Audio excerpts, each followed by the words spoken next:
Hello students, welcome to the Pole Science of class 9, and today we will proceed with the another feature of the democracy, that is rule of law and respect for rights.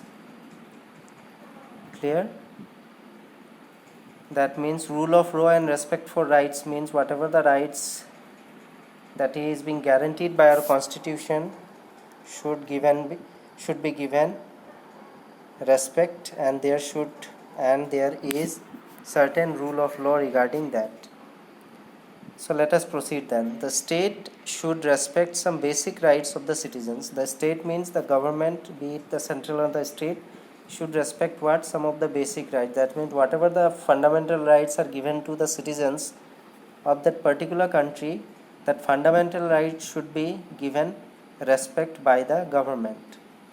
After that, the people should be free to think, to have opinion, to express their views in public, to form association or to protest. So as a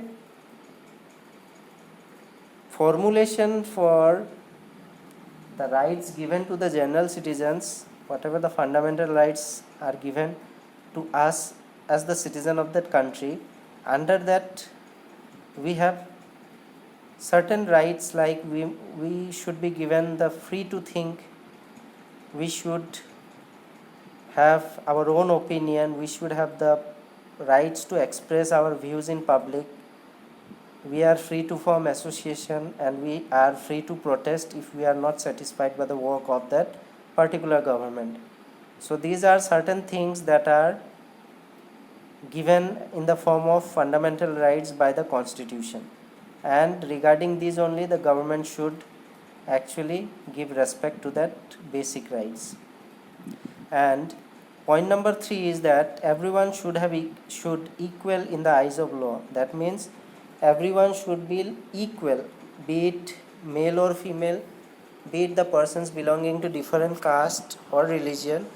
All the people are same and equal in front of the law. That should be there. After that, regarding rule of law and respect for rights, these features we will today read about the country Zimbabwe. So Zimbabwe attained independence from minority rule in 1980. So if we talk about gaining independence, then Zimbabwe gained independence in 1980. That were under some minority rule. They were ruled by some outer forces, and they were successful in gaining independence in the year 1980.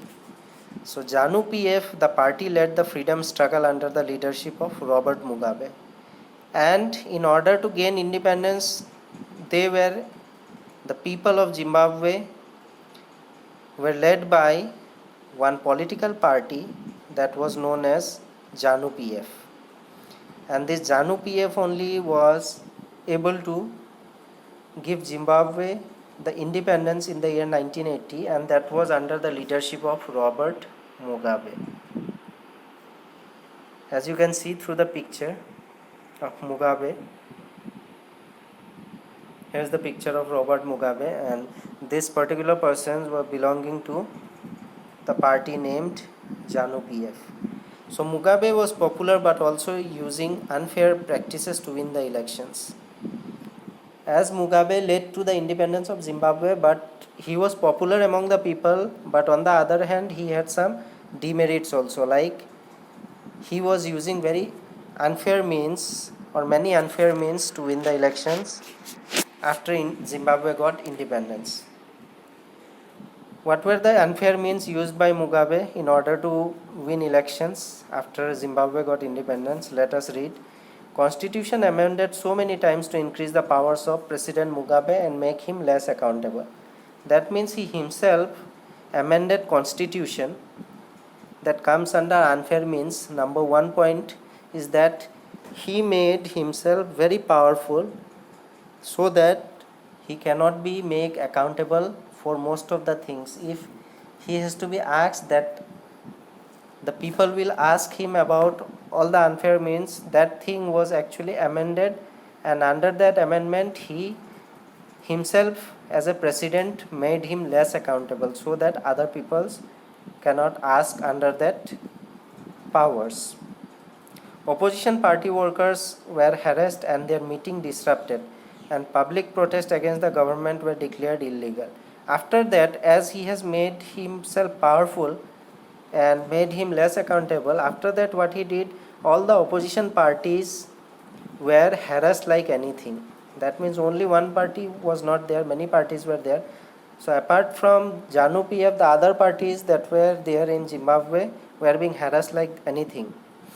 And all the public protests that were made against the government were declared illegal.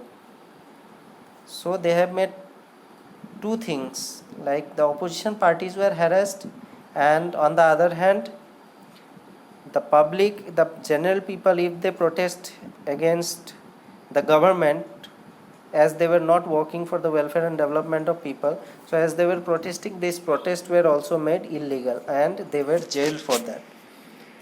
Television, radio were controlled by the government. After that, television and radio, as these are the strongest medium that a person could be aware of, so for that reason television and radio were totally controlled, were undertaken by the government of Zimbabwe, that is the party headed by JANU, Robert Mugabe, that was JANU PF, took control over the television and radio also. So a democratic government rules within limits set by constitutional law and citizens' rights. So as we know that wherever there is a constitution, that government cannot be limitless in powers. They have certain limits regarding powers and functions, and these certain functions and powers are given by the constitution, and after looking into the constitution only they can rule the country according to the way the constitution wants. But in respect to Zimbabwe, the thing were not followed under the leadership of President Mugabe, where he make him less accountable and more powerful. After that, opposition parties workers were harassed, then meeting were disrupted, and public protests were also declared illegal. Then after that, television and radio were totally controlled by the party JANU PF. Clear? So all these were related to the undemocratic process that was going on in Zimbabwe. And regarding a big question is there, why democracy? In democracy, what should be followed actually? Arguments should be there in support of democracy. Clear? Whatever arguments in support of democracy, what are the arguments that should be there? It is more accountable form of government. If we tell that okay, we need democracy as the form of government in our country, so why democracy is needed actually? Number one, it is more accountable form of government. That means it is transparent, it is accountable form of government where people can participate, and it is formed by the people, of the people, and for the people. Clear? After that, it improves the quality of decision making. Whatever the decision making process would be involved, the decision making process will also be improved if democracy is prevalent in that country. After that, it provides a method to deal with differences and conflicts. It also provides a method, solution to deal with if difference and conflicts are there between different governments or the political parties, that can be dealt with a solution in which these differences and conflicts can be resolved. It allows us to correct its own mistake, and it also gives a chance to the citizens of that particular country, if they are not satisfied with the particular government that they have elected through vote, then that particular government can be changed in the next voting, and that mistake can be corrected in the form of democracy or in the form of democratic government. If it is there, it is better than other forms of government. And in comparison, if we make with the monarchical type of government or the presidential form of government, we can say for sure that the democratic form of government is the successful form of government out of any other forms of, or as compared to any other forms of government. And lastly, it is considered the best form of government. So as a result, if we are here to support, or we have to make some points in support of the democracy, we can say that from point number 1 that it is more accountable form of government. Secondly, it improves the quality of decision making. Then thirdly, it provides a method to deal with differences and conflicts. Fourthly, it allows us to correct its mistake by not electing that same member if you are not satisfied with the work and developmental process of that particular government. Then lastly, the democratic form of government is considered or assumed as the best form of government in today's world. So with that, we have come to the end of today's topic. I hope that whatever the points I have made you understand is now very much clear to you. So with that, I will wind up today's topic. Thank you.